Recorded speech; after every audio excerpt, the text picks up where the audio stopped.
जब जीवन आपके पास से हर चीज छीन ले जाए तब क्या होता है।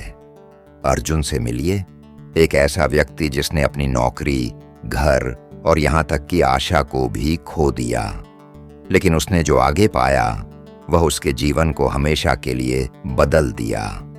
अर्जुन एक सफल सॉफ्टवेयर इंजीनियर था और बेंगलोर में रहता था। उसका एक सुखदायक अपार्टमेंट, प्यार भरा परिवार और तारों से भी बड़े सपने थे। लेकिन एक दिन सब कुछ ध्वस्त हो गया। उसकी कंपनी अचानक बंद हो गई, जिससे वह बेरोजगार हो गया।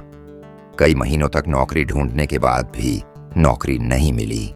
उसका बचत समाप्त हो गया और वह किराए का पैसा नहीं दे सका।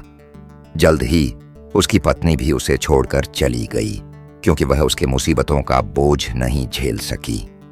टूटे पिटे और अकेले अर्जुन ने मुंबई आने का फैसला किया, ताजी शुरुआत की उम्मीद में।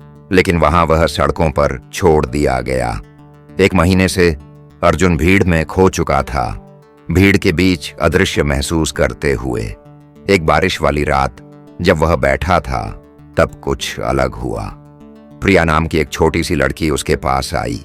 वह 8 साल की थी, खलिपाव और सिर पर एक फटा हुआ चायटा लेकर खड़ी थी। उसके हाथ में गर्म गर्म पाव भांजी थी। उसने कहा कि उसकी माँ ने ज्यादा बना लिया था। उस छोटी सी परी की मदद ने अर्जुन के अंदर कुछ जगाया। महीनों बाद किसी ने उसे सिर्फ एक बेघर इंसान के रूप में नहीं, बल्कि एक इंसान के रूप में देखा। अर्जुन ने फैसला किया कि वह कदम उठाएगा।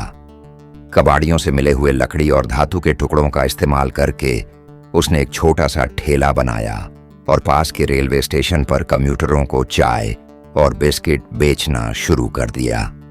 ये कोई बहुत बड़ा काम नहीं था, लेकिन उसने अपने जीवन में एक उद्देश्य पाया।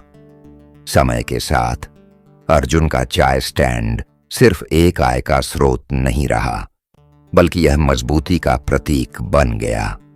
लोगों ने उसकी मेहनत और समर्पण को नोटिस करना शुरू कर दिया। कुछ लोग टिप्स दे रहे थे और कुछ अपनी अपनी संघर्ष की कहानियां साझा कर रहे थे। धीरे धीरे अर्जुन ने अपनी जिंदगी को फिर से बनाया, एक एक ईंट जोड़ता गया। आखिरकार उसने एक छोटा कैफे खोला। अर्जुन का सफर हमें यह सिखाता है कि अपने सबसे अंधेरे पलों में भी हमें रोशनी ढूंढने की शक्ति मिलती है, न सिर्फ अपने लिए बल्कि अपने आसपास के लोगों के लिए भी। कभी कभी बस एक छोटी सी मेहरबानी से उम्मीद फिर से जागने लगती है। तो अगली बार जब तुम किसी को संघर्ष करते हुए देखो, याद रखना, तुम्हारा संघर्ष और प्यार उनके लिए वो चिंगारी हो सकता है जो उन्हें फिर से खड़ा कर दे।